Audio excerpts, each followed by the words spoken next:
ਸਤਿਨਾਮ ਸਤਿ ਕਰਤਾਰ ਤੂੰ ਹੀ ਨਿਰੰਕਾਰ ਤੂੰ ਹੀ ਨਿਰੰਕਾਰ ਤੂੰ ਹੀ ਨਿਰੰਕਾਰ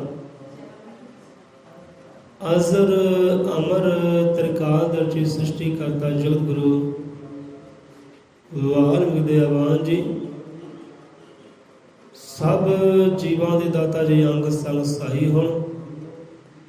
ਗੁਰਾਂ ਦੇ ਨਾਮ ਦਾ ਓਟ ਆਸਰਾ ਧਰਦਿਆਂ ਹੋਇਆ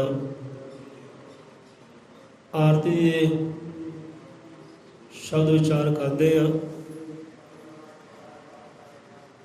ਬੋਲੇ ਸੋ ਨਿਰਭੈ ਸ੍ਰੀ ਗੁਰੂ ਵਾਲਮੀਕ ਦੇ ਆਵਾਨ ਜੀ ਕੀ ਜੈ। ਸਤਿਗੁਰੂ ਦਰਗਾਹੀ ਹਾਜ਼ਰ ਹੋਏ ਰੱਬ ਦੇ ਪਿਆਰਿਆਂ ਨੂੰ ਕੋਟਿ ਕੋਟਿ ਪ੍ਰਣਾਮ ਹੈ। ਗੁਰਮੁਖਾਂ ਦੇ ਅੰਤਰ ਹਿਰਦੇ ਵਿੱਚ ਵਿਰਾਜਮਾਨ ਜੋਤ ਗੰਮੀ ਨੂੰ ਕੋਟਿ ਕੋਟਿ ਪ੍ਰਣਾਮ ਹੈ। ਸੁਦਾਤਾ ਜੀ ਆਪਣੇ ਬੱਚੇ ਦਾ ਪ੍ਰਣਾਮ ਕਬੂਲ ਕਰਨ। ਸੋ ਆ ਜਾਂਦੇ ਆ ਸ਼ਬਦਾਂ ਦੇ ਵੱਲ।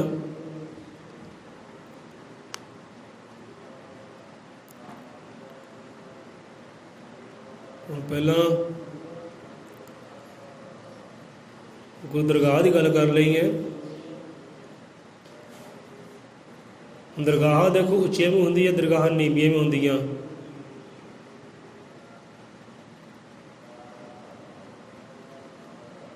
ਹੁਣ ਦੇਖੋ ਗੁਰੂ ਦਰਗਾਹ ਜਾਂ ਮੰਦਰ ਲਾ ਲਓ, ਮਸਜਿਦ ਲਾ ਲਓ, ਚਰਚ ਲਾ ਲਓ, ਤੇ ਕਈ ਕੁਛ ਕਹਿੰਦੇ ਆ ਠਾਕਰ ਦੁਆਰੇ ਕਹਿੰਦੇ ਆ। ਸੋ ਗੱਲ ਇੱਥੇ ਠਾਕਰ ਦੁਆਰਿਆਂ ਦੀ ਨਹੀਂ ਹੈ, ਗੱਲ ਉੱਚਿਆਂ ਮੰਦਰਾਂ ਦੀ ਨਹੀਂ ਹੈ, ਗੱਲ 3 ਮੰਜ਼ਲੀ 4 ਮੰਜ਼ਲੀ ਸ਼ੀਸ਼ਿਆਂ ਨਾਲ ਜੜੇ ਹੋਏ ਗੁਰਦੁਆਰਿਆਂ ਦੀ ਨਹੀਂ ਹੈ। ਗੱਲ ਤੇ ਗਿਆਨ ਦੀ ਹੈ। ਸਮਝਿਓ ਗੱਲ ਨੂੰ, ਵਿਚਾਰਿਆ ਗੱਲ ਨੂੰ। ਗਿਲੇ ਵਿੱਚ ਸ਼ਿਕਵੇ ਚਾਹੇ ਲੱਖ ਕਰ ਲਿਓ, ਤੁਹਾਡੀ ਮਰਜ਼ੀ ਆ। ਪਹਿਲਾਂ ਗੱਲ ਨੂੰ ਸਮਝ ਵਿਚਾਰਿਓ ਕਿ ਗੱਲ ਇੱਥੇ ਉੱਚਿਆਂ ਮੰਦਰਾਂ ਦੀ ਨਹੀਂ ਹੈ। ਲੈ ਵੀ ਆ ਮੰਦਰ 'ਚ ਸ਼ੀਸ਼ੇ ਲੱਗੇ ਆ, ਕੈਮਰੇ ਲੱਗੇ ਆ, ਸੋਹਣੇ ਪਰਦੇ ਲੱਗੇ ਆ, ਸਾਫ ਸਫਾਈ ਬੜੀ ਹੈ, ਟਾਈਲਾਂ ਲੱਗੀਆਂ ਨਾ, ਐਨ ਲਿਸ਼ਕ ਮੁਸ਼ਕ ਰਿਹਾ। ਗੱਲ ਇਹ ਨਹੀਂ ਹੈ। ਗੱਲ ਉੱਚਿਆਂ ਮੰਦਰਾਂ ਦੀ ਨਹੀਂ, ਉੱਚੀਆਂ ਦਰਗਾਹਾਂ ਦੀ ਨਹੀਂ ਹੈ। ਗੱਲ ਇਹ ਹੈ ਕਿ ਤੁਹਾਨੂੰ ਉੱਥੇ ਚੰਗਾ ਗਿਆਨ ਮਿਲਦਾ ਕਿ ਨਹੀਂ ਮਿਲਦਾ। ਅੱਗੇ ਚੰਗਾ ਗਿਆਨ ਕਰਨ ਵਾਲਾ ਕੋਈ ਰੱਬ ਦਾ ਪਿਆਰਾ ਹੈ ਕਿ ਨਹੀਂ ਹੈ, ਕੋਈ ਸੰਤ ਉੱਥੇ ਗੁਰਦੇਵ ਹੈ ਕਿ ਨਹੀਂ ਹੈ। ਗੱਲ ਉੱਥੇ ਚੰਗੇ ਗਿਆਨ ਦੀ ਹੈ, ਮੰਦਰਾਂ ਦੀ ਕੋਈ ਗੱਲ ਨਹੀਂ ਹੈ। ਮੰਦਰਾਂ ਦੀ ਕੋਈ ਕੀਮਤ ਨਹੀਂ ਹੈ ਰੱਬ ਦੀ ਦਰਗਾਹੀ। ਉਹ ਮੰਦਰ ਦੀ ਕੀਮਤ ਹੈ ਕਿ ਜਿਹੜਾ ਮੰਦਰ ਉਹਨੇ ਆਪ ਸਾਜਿਆ ਹੈ, ਉਹ ਮੰਦਰ ਦੀ ਕੀਮਤ ਹੈ ਉੱਤੇ। ਉੱਚਿਆਂ ਮੰਦਰਾਂ ਦੀਆਂ, ਉੱਚੇ ਮਨਾਰਾਂ ਦੀ ਕੋਈ ਕੀਮਤ ਨਹੀਂ ਹੈ। ਜੇ ਸਤਿਗੁਰੂ ਰਵਿਦਾਸ ਕਹਿੰਦੇ ਉੱਚੇ ਮੰਦਰ ਸੁੰਦਰ ਨਾਰੀ, ਰਾਮ ਨਾਮ ਬਿਨ ਬਾਜ਼ੀ ਹਾਰੀ। ਜਿਹਦਾ ਕਹਿੰਦੇ ਨੇ ਕਿ ਵੱਡਾ ਗੁਰਦੁਆਰਾ ਛੋਟਾ ਗੁਰਦੁਆਰਾ, ਇੱਥੇ ਵੱਡੇ ਛੋਟੇ ਗੁਰਦੁਆਰੇ ਦੀ ਗੱਲ ਨਹੀਂ ਹੈ। ਗੱਲ ਉੱਥੇ ਵੱਡੇ ਗਿਆਨ ਦੀ ਹੈ ਕਿ ਤੁਹਾਨੂੰ ਗਿਆਨ ਕਿੱਥੋਂ ਮਿਲਦਾ ਹੈ, ਕਿ ਤੁਹਾਨੂੰ ਗਿਆਨ ਕਿੱਥੋਂ ਮਿਲਦਾ ਹੈ। ਉਹ ਗਿਆਨ ਜਿਹੜਾ ਤੁਹਾਡੇ ਰਾਹ ਰੋਸ਼ਨ ਕਰ ਸਕੇ, ਉਹ ਗਿਆਨ ਜਿਹੜਾ ਤੁਹਾਨੂੰ ਸੁੱਖਾਂ ਵੱਲ ਲਿਜਾ ਸਕੇ, ਉਹ ਗਿਆਨ ਜਿਹੜਾ ਤੁਹਾਡੀ ਭਟਕਣਾ ਦੂਰ ਕਰ ਸਕੇ, ਉਹ ਗਿਆਨ ਜਿਹੜਾ ਤੁਹਾਡੀ ਅੰਧ ਵਿਸ਼ਵਾਸਤਾ ਦੂਰ ਕਰ ਸਕੇ, ਉਹ ਗਿਆਨ ਜਿਹੜਾ ਤੁਹਾਡੇ ਵਹਿਮ ਭਰਮ ਦੂਰ ਕਰ ਸਕੇ, ਉਹ ਗਿਆਨ ਜੋ ਜੋੜਦੇ ਤੁਹਾਨੂੰ ਇੱਕ ਦੇ ਨਾਲ, ਉਹ ਗਿਆਨ ਤੁਹਾਨੂੰ ਕਿੱਥੋਂ ਮਿਲਦਾ ਹੈ। ਗੱਲ ਉਹ ਦਰਬਾਰੇ ਦੀ ਹੈ। ਉਹ ਦੁਬਾਰਾ ਫਿਰ ਕੁੱਲੀ ਕਿਉਂ ਨਾ ਹੋਏ। ਜੇ ਕੁੱਲੀ 'ਚ ਤੁਹਾਨੂੰ ਗਿਆਨ ਮਿਲਦਾ ਨਾ, ਉੱਥੇ ਬਸ ਫਿਕਸ ਹੋ ਜਾਓ ਪੱਕੇ। ਉਹਨੂੰ ਆਪਣਾ ਮੰਦਰ ਸਮਝ ਲਓ, ਆਪਣਾ ਸਵਰਗ ਜੰਨਤ ਸਮਝ ਲਓ ਕੁੱਲੀ ਨੂੰ। ਜੇ ਤੁਹਾਨੂੰ ਕੁੱਲੀ 'ਚੋਂ ਗਿਆਨ ਪ੍ਰਾਪਤ ਹੁੰਦਾ ਹੈ ਕਿ ਅੱਲਾ ਹੋ ਦਾ ਆਵਾਜ਼ਾਂ ਆਵੇ ਨਹੀਂ, ਕੁੱਲੀ ਨਹੀਂ ਫਕੀਰ ਦੇ ਵਿੱਚੋਂ ਜਿੱਥੋਂ ਇਹ ਆਵਾਜ਼ਾਂ ਆਉਂਦਾ ਨਾ, ਉਹ ਤੁਹਾਡੀ ਆਪਣੀ ਹੈ। ਜਿੱਥੇ ਤੁਹਾਡੇ ਕੋਲ ਮਿੱਠੇ ਪਿਆਰੇ ਹੋ ਕੇ ਕੰਮ ਲਿਆ ਜਾਂਦਾ ਨਾ, ਉਹ ਤੁਹਾਡਾ ਆਪਣਾ ਨਹੀਂ ਹੈ।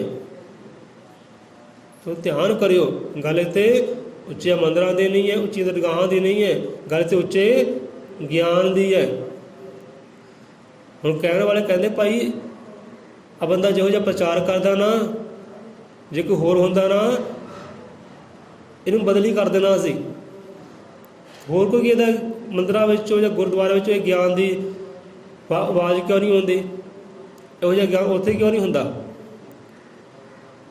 ਇਹੋ ਜਿਹਾ ਗਿਆਨ ਉੱਥੇ ਕਿਉਂ ਨਹੀਂ ਹੁੰਦਾ? ਉਹਨਾਂ ਨੂੰ ਲੋੜ ਕੀ ਹੈ ਭਾਈ? ਉਹਨਾਂ ਨੂੰ ਲੋੜ ਆਪਣੀਆਂ ਤਨਖਾਹਾਂ ਦੀ ਹੈ, ਆਪਣੀ ਸੈਲਰੀ ਦੀ ਲੋੜ ਹੈ ਉਹਨਾਂ ਨੂੰ। ਚਾਹੇ ਕੋਈ ਆਵੇ ਚਾਹੇ ਕੋਈ ਜਾਵੇ, ਕੋਈ ਵਾਸਤਾ ਨਹੀਂ। ਵਾਸਤਾ ਆਪਣੀ ਸੈਲਰੀ ਦੇ ਨਾਲ ਹੈ, ਆਪਣੀ ਤਨਖਾਹ ਦੇ ਨਾਲ, ਆਪਣੀ ਹਾੜੀ ਸੌਣੀ ਦੇ ਨਾਲ ਹੈ। ਕਿਸੇ ਨੂੰ ਸਮਝਾਉਣ ਦੇ ਨਾਲ ਕੋਈ ਨਹੀਂ ਹੈ। ਪਾਠ ਪੜ੍ਹਿਆ, ਬਾਣੀ ਪੜ੍ਹੀ, ਆਪਣੀ ਡਿਊਟੀ ਪੂਰੀ। ਸਮਝਾਉਣਾ ਉਹਨਾਂ ਦਾ ਕੰਮ ਨਹੀਂ ਹੈ, ਰਾਹੇ ਪਾਉਣਾ ਉਹਨਾਂ ਦਾ ਕੰਮ ਨਹੀਂ ਹੈ।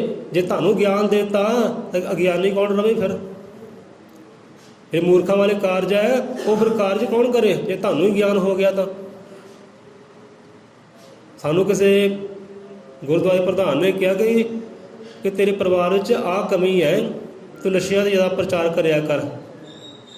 ਇਹ ਝਗੜੇ ਬਹੁਤ ਕਰਦੇ ਆ, ਤੂੰ ਝਗੜੇ ਦਾ ਜ਼ਿਆਦਾ ਪ੍ਰਚਾਰ ਕਰਿਆ ਗਿਆ। ਅਸੀਂ ਮਨ 'ਚ ਕਿਹਾ ਠੀਕ ਹੈ, ਨਸ਼ਿਆਂ ਪ੍ਰਚਾਰ ਕਰਾਂਗੇ, ਝਗੜਿਆਂ ਦਾ ਪ੍ਰਚਾਰ ਕਰਾਂਗੇ। ਕਿ ਕੀ ਗੱਲ ਪ੍ਰਚਾਰ ਤੁਸੀਂ ਨਹੀਂ ਕਰ ਸਕਦੇ? ਕੀ ਉਹ ਤੁਹਾਡੇ ਕੋਲ ਨਹੀਂ ਆਉਂਦੇ? ਤੁਹਾਡੇ ਕੋਲ ਬੀਬੀਆਂ ਨਹੀਂ ਆਉਂਦੀਆਂ ਜਾਂ ਬੰਦੇ ਨਹੀਂ ਆਉਂਦੇ, ਨੌਜਵਾਨ ਨਹੀਂ ਆਉਂਦੇ? ਕਿਉਂਕਿ ਬੰਦੇ ਨੇ ਬੰਦੂਕ ਚਲਾਉਣੀ, ਗੋਲੀ ਚਲਾਉਣੀ ਹੈ ਦੂਜੇ ਦੇ ਮੋਢੇ 'ਤੇ ਧਰ ਕੇ। ਆਪਣੇ ਮੋਢੇ 'ਚ ਦਮ ਹੀ ਹੈ ਨਹੀਂ, ਕਿਉਂਕਿ ਝਟਕਾ ਲੱਗਦਾ ਨਾ ਤਾਂ ਮੋਢੇ ਨੂੰ ਵੀ। ਜਦੋਂ ਗੱਲ ਚੱਲਦੀ ਹੈ ਝਟਕਾ ਲੱਗਦਾ ਬੰਦੇ ਨੂੰ, ਦੂਜੇ ਨੂੰ ਤਾਂ ਲੱਗਦਾ, ਆਪਣੇ ਨੂੰ ਵੀ ਲੱਗਦਾ ਹੈ। ਉਹਨਾਂ ਨੇ ਨਹੀਂ ਕਰਨਾ ਭਾਈ। ਉਹਨਾਂ ਨੂੰ ਸਮਝਾਉਣ ਦੀ ਕੀ ਲੋੜ ਹੈ? ਗਿਆਨ ਦੀ ਕੀ ਲੋੜ ਹੈ? ਆਈ ਜਾਓ ਤੇ ਜਾਈ ਜਾਓ। ਸੋ ਦਰਗਾਹ ਤੁਹਾਡੇ ਵਾਸਤੇ ਉਹੀ ਸਹੀ ਹੈ ਜਿੱਥੇ ਤੁਹਾਨੂੰ ਗਿਆਨ ਮਿਲਦਾ ਹੈ, ਜਿੱਥੇ ਤੁਹਾਡੀ ਭਟਕਣਾ ਦੂਰ ਹੁੰਦੀ ਹੈ। ਆਹ ਸਹੀ ਹੈ, ਆਹ ਗਲਤ ਹੈ। ਸਹੀ ਗਲਤ ਦਾ ਤੁਹਾਨੂੰ ਜਿੱਥੋਂ ਨਿਸ਼ਾਨਾ ਮਿਲਦਾ ਉਹ ਤੁਹਾਡੇ ਵਾਸਤੇ ਸਹੀ ਹੈ। ਸੋ ਬਾਕੀ ਗੱਲ ਆਪਾਂ ਪਹਿਲਾਂ ਵੀ 3 ਵਾਰ ਕਹਿ ਚੁੱਕੇ ਹਾਂ, ਚੌਥੀ ਵਾਰ ਫੇਰ ਕਵਾਂਗੇ। ਅਸੀਂ ਕਿਸੇ ਨੂੰ ਨਿਖਾਰ ਨਹੀਂ ਸਕਦੇ, ਸਵਾਰ ਨਹੀਂ ਸਕਦੇ। ਇਹ ਬੰਦੇ ਦੀ ਆਪਣੀ ਮਰਜ਼ੀ ਹੈ, ਉਹਨੇ ਆਪਣੀ ਪਰ ਨਿਖਾਰ ਚਾੜਨਾ ਹੈ ਜਾਂ ਹੋਰ ਗੰਦਗੀ ਚਾੜਨੀ ਹੈ। ਇਹ ਉਹਦੀ ਆਪਣੀ ਮਰਜ਼ੀ ਹੈ। ਹੁਣ ਸਾਨੂੰ ਕਾਫੀ ਸਮਾਂ ਹੋ ਗਿਆ ਜਦੋਂ ਪ੍ਰਚਾਰ ਸ਼ੁਰੂ ਕੀਤੇ ਨਾ, ਸਾਨੂੰ ਕਿਸੇ ਬੰਦੇ ਨੇ ਕਿਹਾ ਲੈ ਹੀ ਬੰਦੇ ਤੂੰ ਪਹਿਲਾਂ ਆਪਣਾ ਘਰ ਸਵਾਰ, ਕਿ ਪਹਿਲਾਂ ਆਪਣਾ ਘਰ ਸਵਾਰ ਫਿਰ ਦੂਜੇ ਨੂੰ ਸਵਾਰਨ ਦੀ ਨਿਖਾਰਨ ਦੀ ਗੱਲ ਕਰੀ। ਠੀਕ ਹੈ, ਮੁਬਾਰਕ। ਅਸੀਂ ਗੁੱਸਾ ਕੀਤਾ ਹੀ ਨਹੀਂ। ਠੀਕ ਹੈ ਭਾਈ, ਬਹੁਤ ਸੋਹਣੀ ਗੱਲ ਹੈ। ਇੱਥੇ ਅਸੀਂ ਆਪਣੇ ਘਰ ਨੂੰ ਵੀ ਸਵਾਰ ਨਹੀਂ ਸਕਦੇ, ਅਸੀਂ ਆਪਣੇ ਘਰ ਨੂੰ ਵੀ ਸਵਾਰ ਨਹੀਂ ਸਕਦੇ, ਘਰ ਦੇ ਜੀਆਂ ਨੂੰ ਵੀ ਸਵਾਰ ਸਕਦੇ। ਪਹਿਲਾਂ ਕਿਹਾ ਜਿਸ ਨੇ ਆਪਣੇ ਘਰ ਨੂੰ ਸਵਾਰਿਆ ਨਾ, ਉਹ ਗਲੀ ਨਿਖਰ ਜਾਣੀ ਹੈ। ਜਿਸ ਦਿਨ ਅਸੀਂ ਆਪਣੇ ਘਰ ਨੂੰ ਸਵਾਰ ਲਿਆ, ਘਰ ਦੇ ਜੀਆਂ ਦੀ ਮੱਤ ਨੂੰ ਸਵਾਰ ਲਿਆ, ਸਾਡੇ ਘਰ ਦੇ ਜੀ ਗੁਰੂ ਦੇ ਹੋ ਗਏ, ਇੱਕ ਭਗਵਾਨ ਦੇ ਹੋ ਗਏ ਨਾ, ਉਹ ਦਿਨ ਗਲੀ ਵੀ ਇੱਕ ਭਗਵਾਨ ਦੀ ਹੋ ਜਾਣੀ ਹੈ। ਉਹ ਦਿਨ ਗਲੀ ਮੁਹੱਲਾ ਵੀ ਇੱਕ ਗੁਰੂ ਦਾ ਹੋ ਜਾਣਾ ਹੈ। ਇਹ ਗਲੀ ਮੁਹੱਲਾ ਵੀ ਇੱਕ ਦਰਗਾਹ ਦਾ ਹੋ ਜਾਣਾ ਹੈ। ਚੌਕੂਟਾਂ 'ਚ ਕਮਾਉਣ ਦੀ ਇਹਨਾਂ ਲੋੜ ਨਹੀਂ ਜਿੱਦਣ ਸਾਡੇ ਘਰ ਦੇ ਜੀਆਂ ਦੀ ਮੱਤ ਚੇਂਜ ਹੋ ਗਈ। ਇਹ ਗੱਲ ਪਹਿਲਾਂ ਕਹਿ ਚੁੱਕੀ ਹੈ। ਲੋਕਾਂ ਨੇ ਗੱਲ ਬਾਅਦ 'ਚ ਕਹਿਣੀ, ਅਸੀਂ ਪਹਿਲਾਂ ਕਹਿ ਦਿੱਤੀ ਹੈ। ਹੁਣ ਪ੍ਰਚਾਰ ਹੁੰਦਾ ਨਾ, ਪ੍ਰਚਾਰ ਸਾਡੇ ਭਾਈ ਵਾਸਤੇ ਵੀ ਹੈ, ਪ੍ਰਚਾਰ ਸਾਡੀ ਮਾਈ ਵਾਸਤੇ ਵੀ ਹੈ, ਪ੍ਰਚਾਰ ਸਾਡੇ ਬੱਚਿਆਂ ਵਾਸਤੇ, ਸਾਰਿਆਂ ਵਾਸਤੇ। ਕਿਸੇ ਮੰਨਣਾ ਚਾਹੇ ਨਹੀਂ ਮੰਨਣਾ, ਇਹ ਉਹਦੀ ਆਪਣੀ ਮਰਜ਼ੀ ਹੈ। ਸੋ ਅਸੀਂ ਆਪਣੇ ਆਪ ਨੂੰ ਨਿਖਾਰ ਸਕਦੇ, ਆਪਣੇ ਆਪ ਨੂੰ ਸਵਾਰ ਸਕਦੇ ਹਾਂ। ਦੂਜੇ ਦਾ ਸਾਨੂੰ ਠੇਕਾ ਨਹੀਂ ਹੈ, ਦੂਜੇ ਦਾ ਜ਼ੋਰ ਨਹੀਂ ਹੈ। ਸਾਡੀ ਗੱਲ ਕਰੋ ਭਾਈ, ਸਾਡੇ ਆਪ ਦੇਖੋ। ਅਸੀਂ ਆਪਣੇ ਆਪ ਨੂੰ ਨਿਖਾਰ ਸਕਦੇ, ਆਪਣੇ ਆਪ ਨੂੰ ਵਿਗਾੜ ਸਕਦੇ ਹਾਂ। ਜੇ ਕੋਈ ਬਾਣੀ ਦੇ ਸ਼ਬਦ ਆਉਂਦਾ ਨਾ, ਪਹਿਲਾਂ ਅਸੀਂ ਆਪਣੇ ਆਪ ਦੇ ਢਾਲਦੇ ਹਾਂ, ਫਿਰ ਦੂਜੀ ਵੱਲ ਤੋਰਦੇ ਹਾਂ। ਸਵਾਓ ਸਮਝਣ ਵਾਲੇ ਸਮਝਣ। ਅਸੀਂ ਗੱਲ ਕਹੀ, ਜਿਹੜੇ 4 ਜੀ ਇੱਥੇ ਆਏ ਨਾ, ਜਿਸ ਦਿਨ ਉਹ ਟਿਕ ਗਏ ਕਿ ਦੂਜਿਆਂ ਨੇ ਵੀ ਆਪੇ ਟਿਕ ਜਾਣਾ ਹੈ। ਜਿਹੜੇ 4 ਜੀ ਇੱਥੇ ਆਉਂਦੇ ਆ ਉਹ ਨਹੀਂ ਟਿਕਦੇ ਭਾਈ, ਇਹ ਦੂਜੇ ਕਿੱਦਾਂ ਟਿਕਣ? ਸਾਨੂੰ ਕਿਸੇ ਬੰਦੇ ਨੇ ਕਹਿ ਤਾ ਵੀ ਬੰਦੇ ਤੂੰ ਪ੍ਰਚਾਰ ਕਰਦਾ ਹੈ, ਜਿਹੜਾ ਤੇਰੇ ਨਾਲ ਦਾ ਸਾਥ ਸੰਗੀ ਹੈ ਨਾ, ਉਹਦਾ ਇੱਥੇ ਹੀ ਜਾਂਦਾ ਉੱਥੇ ਹੀ ਜਾਂਦਾ, ਆਹ ਭਟਕਣਾ ਵਿੱਚ ਹੈ। ਅਸੀਂ ਕਿਹਾ ਭਾਈ ਲੱਖ ਵਾਰ ਹੋਵੇ ਤੂੰ ਸਾਡੀ ਗੱਲ ਕਰ। ਜੇ ਸਾਨੂੰ ਕੋਈ ਦੁਆਰ 'ਤੇ ਵੇਖਿਆ, ਸਾਨੂੰ ਭਟਕਦਾ ਦੇਖਿਆ ਤਾਂ ਤੂੰ ਗੱਲ ਕਰ, ਦੂਜੇ ਦੀ ਆਪਾਂ ਗੱਲ ਨਹੀਂ ਕਰਦੇ। ਦੂਜਾ ਜਿੱਥੇ ਮਾਰੀ ਜਾਵੇ, ਸਾਨੂੰ ਇਸ ਨਾਲ ਕੀ, ਅਸੀਂ ਪ੍ਰਚਾਰ ਕਰਨਾ, ਕੋਈ ਮੰਨੇ ਚਾਹੇ ਨਾ ਮੰਨੇ, ਉਹਦੀ ਆਪਣੀ ਮਰਜ਼ੀ ਹੈ, ਜ਼ੋਰ ਨਹੀਂ ਹੈ। ਚਾਹੇ ਆਪਣਾ ਸਗਾ ਭਾਈ ਕਿਉਂ ਨਾ ਹੋਵੇ, ਸਗੀ ਮਾਤਾ ਕਿਉਂ ਨਾ ਹੋਵੇ, ਕੀ ਕਰਨਾ ਕੀ ਨਹੀਂ ਕਰਨਾ ਇਹ ਆਪਣੀ ਮਰਜ਼ੀ ਹੈ। ਅਸੀਂ ਗਿਆਨ ਕਰਨਾ ਹੈ, ਗਿਆਨ ਨੂੰ ਧਾਰਨ ਕਰੇ ਚਾਹੇ ਨਾ ਕਰੇ, ਇਹ ਜੀਵ ਦੀ ਆਪਣੀ ਮਰਜ਼ੀ ਹੈ। ਸਵਾਓ ਸ਼ਬਦਾਂ ਨੂੰ ਵਿਚਾਰਦੇ ਹਾਂ। ਇੱਥੇ ਸੰਤ ਪੂਰਨਾਥ ਜੀ ਕੀ ਸਮਝਾਉਣਾ ਚਾਹੁੰਦੇ ਆ? ਕਹਿੰਦੇ ਚੰਨ ਸੂਰਜ ਤੇਰੀ आरती गावे ब्रह्मा विष्णु शिव फुल बरसावे कि फुल बरसावे द्वारे सींच चुकावे जय जयकार बुलावा मैं वाल विग्र खोर द्वारा तेरा दर्शन पावा मैं। संत महाराज समझाते कि हे परमात्मा, हे अगम गोचर का पुरख है वाहिगुरु दाता जी, तेरी सिफत सलाह, तेरी वड्याई, तेरा जस, तेरे सोले आ गा रहे हैं। चंद सूरज तेरी आरती गावे, भाव तेरी रजा विच रह के, तेरे हुक्म विच रह के वो तेरे गौण गाउंदे है, तेरी सिफतां गाउंदे, तेरियां वड्याइयां गाउंदे है। कौन गाउंदे है? चंद सूरज तेरी आरती गावे। हो चंद की है, सूरज की है? की आपां कहने हैं की कहा जाता है चंद सूरज नूं? सूरज नूं की कहंदे लोकी? देवता। बहुत सोहनी गल है, वो गुंजल नहीं पिया। चलो, चंद सूरज तेरी आरती गावे कि चंद वर्गे देवते, सूरज वर्गे देवते तेरी आरती गाउंदे, सिफतां गाउंदे है, तेरे हुक्म दे विच है। चंद सूरज तेरी आरती गावे कि ब्रह्मा विष्णु शिव फुल बरसावे। जे आपदा जवाब गलत होंदा ना तो साड़ा विचार होर होना सी, लंबा हो जाना सी, पर शुक्र है चंद सूरज तेरी आरती गावे ते ब्रह्मा विष्णु शिव फुल बरसावे। हुण ब्रह्मा कौन है? वो भी देवता है। विष्णु कौन है? वो भी देवता है। शिव कौन है? वो भी देवता है। सारे देवते ही क्या ना। हुण देवते तेरी आरती गा रहे, तेरी महिमा गा रहे, सिफतां गा रहे, वड्याइयां गा रहे हैं, तेरे हुक्म के उपरों फुल बरसा रहे हैं, तेरे हुक्म ते फुल बरसा रहे हैं, तेरी रजा ते फुल बरसा रहे हैं। चंद सूरज तेरी आरती गावे ब्रह्मा विष्णु शिव फुल बरसावे। तेरे हुक्म तो वारे वारे जा रहे हैं। ये फुल बरसाउणा कि किसी जबान ते फुल बरसाउणा, किसी के हुक्म ते फुल बरसाउणा, हुक्म तो वारे वारे जाना, कुर्बान जाना, उदा ही चलना। सो कार्य कौन कर रहा है? वो समय दे देवते कर रहे हैं। ब्रह्मा वर्गे, विष्णु वर्गे, शिव वर्गे परमात्मा तेरी आरती करते हैं, तेरे सोले गाउंदे, वड्याइयां गाउंदे हैं। हुण इत्थे अपने कर्म नूं, अपने धर्म नूं, अपने फर्ज नूं पछाणो कि तुहाडा फर्ज की कहंदा है। की कहंदा आपदा फर्ज? जवाब दिओ भाई, आपदा फर्ज की कहंदा है कि तुसीं की करना है? तुसीं किहदी आरती गाउणी है, किहदे सोले गाउणे है, किहदे गुणगान गाउणे है, किहदी वड्याई गाउणी है, किहदे रंग विच रंगे जाना है? तुहाडा फर्ज की कहंदा है? एक परमात्मा दे ना हुण कह दिता है, हुण करनी कि नहीं करनी? इदां कि चंद सूरज तेरी आरती गावे ब्रह्मा विष्णु शिव फुल बरसावे कि फुल बरसावे द्वारे सींच चुकावे जय जयकार बुलावा मैं। हुण फुल तो बरसाउंदे बरसाउंदे है, गाउण तो गाउंदे गाउंदे उन्हें सिमरते तो है ही है, वो हुक्म तो वारे वारे तो जाते ही जाते हैं, हुक्म अनुसार चलते भी है, तो नाल वो द्वारे ते सीस भी झुकाउंदे, बारंबार झुकते भी है।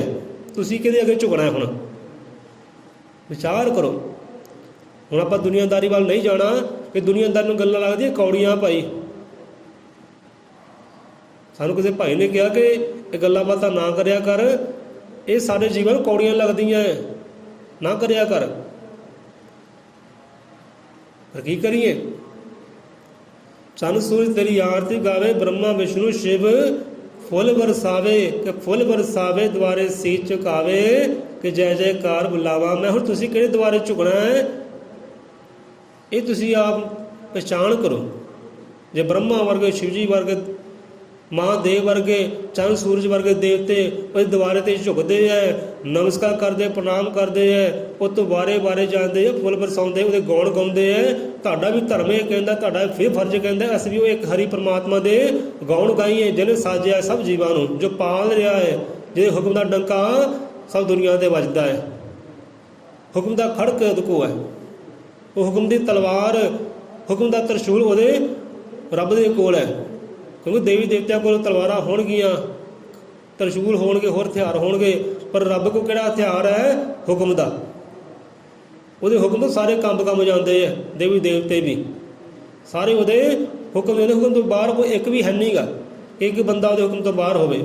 ਤੇ ਗੁਰੂ ਨਾਨਕ ਕਹਿੰਦੇ ਹੁਕਮੇ ਅੰਦਰ ਸਭ ਕੋ ਬਾਹਰ ਹੁਕਮ ਨਾ ਕੋਏ, ਨਾਨਕ ਹੁਕਮੇ ਜੇ ਬੁਝਤ ਹਉਮੈ ਰਹੇ ਨਾ ਕੋਏ। ਸਾਰੇ ਉਹਦੇ ਹੁਕਮ ਦੇ ਥੱਲੇ ਚੱਲਦੇ ਆ, ਉਹਦੇ ਹੱਥ ਹੁਕਮ ਦਾ ਖੜਕ ਹੈ। ਚੰਨ ਸੂਰਜ ਤੇਰੀ ਆਰਤੀ ਗਾਵੇ, ਬ੍ਰਹਮਾ ਵਿਸ਼ਨੂੰ ਸ਼ਿਵ ਫੁੱਲ ਬਰਸਾਵੇ ਦੁਆਰੇ ਸੀਚ ਝੁਕਾਵੇ। ਜੈ ਜੈਕਾਰ ਬੁਲਾਵਾ ਮੈਂ ਕਿ ਪਰਮਾਤਮਾ ਤੇਰੀ ਜੈ ਜੈਕਾਰ ਹੀ ਹੈ, ਤੇਰੀ ਹਰ ਮੈਦਾਨੇ ਫਤਿਹ ਹੀ ਹੈ, ਯੋਧਿਆ ਸੂਰਮਾ ਤੇਰੀ ਜੈ ਜੈਕਾਰ ਹੈ। ਹੁਣ ਤੂੰ ਕਿਰਪਾ ਕਰ ਕਿ ਮੈਨੂੰ ਦਰਸ਼ਨਦਾਰੇ ਦੇ, ਇਹੋ ਜਿਹੀ ਕਿਰਪਾ ਕਰ। ਜਿੱਥੇ ਇਹ ਦੇਵਤਿਆਂ ਨੂੰ ਦਰਸ਼ਨਦਾਰੇ ਦਿੱਤੇ, ਤੇਰੇ ਸੋਲੇ ਗਾਉਂਦੇ ਆ, ਮੇਰੇ 'ਤੇ ਵੀ ਇਹੋ ਜਿਹੀ ਕਿਰਪਾ ਕਰ ਕਿ ਮੈਨੂੰ ਝੁਕਣਾ ਆ ਜਾਏ, ਮੈਨੂੰ ਵੀ ਤੇਰੇ ਹੁਕਮ ਤੋਂ ਫੁੱਲ ਵਰਸਾਉਣੇ ਕਿਤੇ ਆ ਜਾਏ, ਤੂੰ ਮੇਰੇ 'ਤੇ ਵੀ ਇਹੋ ਜਿਹੀ ਕਿਰਪਾ ਕਰ।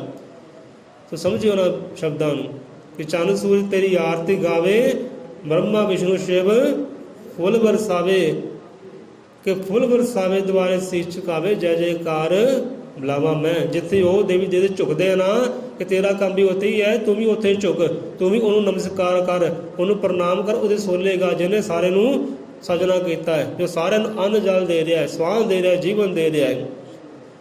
ਸੋ ਅੱਗੇ ਵੱਧਦੇ ਹਾਂ। ਜੋ स्वामी जी की आरती गावे, वेद ज्ञान अमृत फल पावे। ਜਿਹੜਾ ਉਹ ਸਵਾਮੀ ਦੀ ਸਿਰ ਦੇ ਸਾਈਂ ਦੀ, ਉਹ ਨਾਥਾਂ ਦੇ ਨਾਥ ਦੀ ਜਿਹੜਾ ਆਰਤੀ ਗਾਉਂਦਾ ਹੈ, ਸਿਫਤ ਗਾਉਂਦਾ ਹੈ, ਵਡਿਆਈ ਗਾਉਂਦਾ ਹੈ, ਸੋਲੇ ਗਾਉਂਦਾ ਹੈ, ਕਹਿੰਦੇ ਹੁੰਦਾ ਕੀ ਹੈ, ਫਲ ਕੀ ਮਿਲਦਾ ਹੈ? ਵੇਦ ਗਿਆਨ ਅੰਮ੍ਰਿਤ ਫਲ ਪਾਵੇ।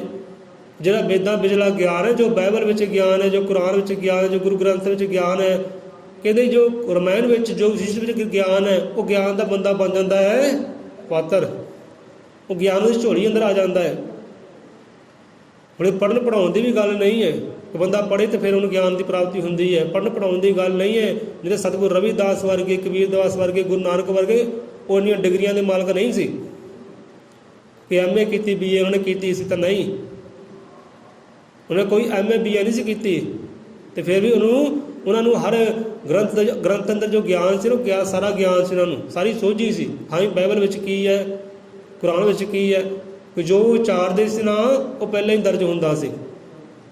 ਹਾਂ ਬਈ ਆਹ ਤਾਂ ਗਿਆਨ ਸਾਡੀ ਬਾਈਬਲ ਵਿੱਚ ਵੀ ਹੈ, ਆਹ ਗੱਲ ਸਾਡੀ ਕੁਰਾਨ ਵਿੱਚ ਵੀ ਹੈ, ਆਹ ਗੱਲ ਜਿਹੜੀ ਹੈ ਰਮਾਇਣ ਵਿੱਚ ਵੀ ਹੈ।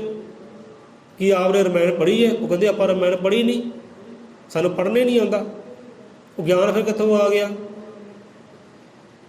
ਕਿਉਂਕਿ ਉਹਨਾਂ ਨੇ ਵੀ, ਗੁਰੂਆਂ ਨੇ ਕੀਤਾ ਕਿ ਆਰਤੀ ਗਾਈ ਹੈ, ਸੋਲੇ ਗਾਏ ਹੈ, ਵਡਿਆਈ ਗਾਈ ਹੈ, ਰੱਬ ਦੀ ਜਸ ਗਾਏ ਹੈ, ਰੱਬ ਦੇ, ਅਤੇ ਉਹਨਾਂ ਨੂੰ ਗਿਆਨ ਦੀ ਪ੍ਰਾਪਤੀ ਹੋਈ ਹੈ। ਕੋਈ ਪੜ੍ਹਨ ਪੜ੍ਹਾਈਆਂ ਨਹੀਂ ਕੀਤੀਆਂ ਉਹਨਾਂ ਨੇ। ਕਿ ਜੋ ਸਵਾਮੀ ਜੀ ਕੀ ਆਰਤੀ ਗਾਵੇ, ਪਿਆਰੇ ਤੂੰ ਵੀ ਉਹਦੀ ਆਰਤੀ ਗਾ, ਤੂੰ ਵੀ ਉਹ ਸਿਫਤ ਗਾ, ਕਿ ਜਿਹਦੀ ਸਿਫਤ ਦੇਵੀ ਦੇਵਤੇ ਵੀ ਗਾ ਰਹੇ ਆ, ਜਿਹਦੀ ਵਡਿਆਈ ਦੇਵੀ ਦੇਵਤੇ ਵੀ ਗਾ ਰਹੇ, ਤੂੰ ਵੀ ਉਹਦੀ ਸਿਫਤ ਗਾ, ਵਡਿਆਈ ਗਾ। ਰੱਬ ਤੋਂ ਬਾਰੇ ਬਾਰੇ ਜਾਂ ਅਜਰ ਤੇ ਜੀਵਨ ਦਿੱਤਾ ਹੈ, ਕਿਉਂ ਤੇਰੇ ਅੰਦਰ ਗਿਆਨ ਦੇ ਛੱਟੇ ਆਉਣ, ਤੇਰੇ ਅੰਦਰ ਵੀ ਗਿਆਨ ਦੀਆਂ ਬੂੰਦਾਂ ਫੁੱਟਣ, ਉਹ ਗਿਆਨ ਜਿਹੜੇ ਤੇਰੇ ਰਾਹ ਰੋਸ਼ਨ ਕਰਨੇ ਆ।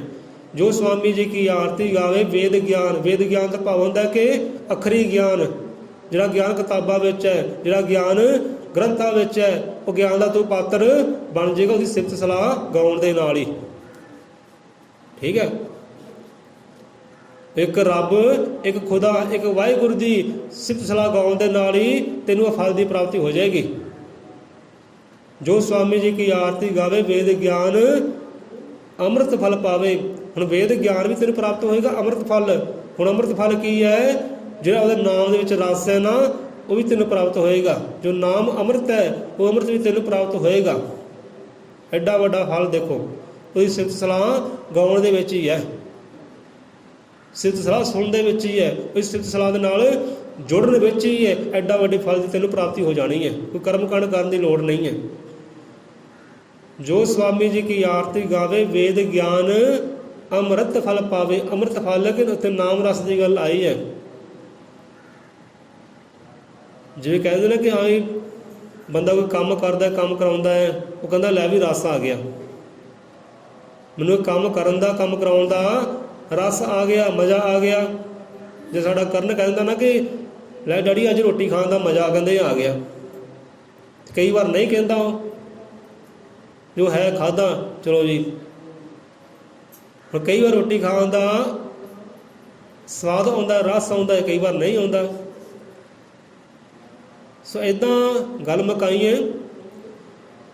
ਕੋਈ ਵੀ ਆਪਾਂ ਕਾਰਜ ਕਰਦੇ ਹਾਂ, ਕਰਮ ਕਰਦੇ ਹਾਂ, ਕਰਮ ਕਰਾਉਂਦੇ ਹਾਂ, ਕਹਿੰਦੇ ਲੈ ਵੀ ਆ ਪੈਸਾ ਵਸੂਲ ਹੋ ਗਿਆ, ਆਹ ਕਾਰਜ ਮੈਂ ਕੀਤਾ, ਕਾਰਜ ਕਰਵਾਇਆ, ਮੇਰਾ ਪੈਸਾ ਵਸੂਲ ਹੋ ਗਿਆ, ਭਾਵ ਕਿ ਉਹ ਰਾਸ ਆ ਗਿਆ, ਉਹ ਕਾਰਜ ਰਾਸ ਆ ਗਿਆ। ਹੁਣ ਲੋਕੀ ਨਾਮ ਤਾਂ ਬਹੁਤ ਜਪਦੇ ਆ, ਵਾਹਿਗੁਰੂ ਵਾਹਿਗੁਰੂ ਰਾਮ ਨਾਮ ਤਾਂ ਬਹੁਤ ਕਰਦੇ ਆ, ਪਰ ਰਾਸ ਕਿਹਨੂੰ ਆਉਂਦਾ ਹੈ? ਉਹ ਰਾਸ ਕਿਤੇ ਵਿਰਲੇ ਵਿਰਲੇ ਨੂੰ ਆਉਂਦਾ ਹੈ। ਕਿ ਜਿਹਨੂੰ ਰਾਸ ਆਉਂਦਾ ਉਹਦਾ ਰੰਗ ਹੀ ਕੁਝ ਹੋਰ ਹੋ ਜਾਂਦਾ ਹੈ, ਉਹਦਾ ਗਿਆਨ ਧਿਆਨ ਹੀ ਕੁਝ ਹੋਰ ਹੋ ਜਾਂਦਾ ਹੈ। ਉਹ ਕਹਿੰਦਾ ਮੈਨੂੰ ਰੱਬ ਦਾ ਨਾਮ ਜਪਣ ਦਾ ਰਾਸ ਆ ਗਈ, ਮੈਨੂੰ ਉਹ ਨਾਮ ਜਪਣ ਦਾ ਰਾਸ ਆ ਗਿਆ, ਮੈਨੂੰ ਉਹ ਰਾਸ ਦੇ ਵਿੱਚੋਂ ਅੰਮ੍ਰਿਤ ਰਸ ਪ੍ਰਾਪਤ ਹੋ ਗਿਆ।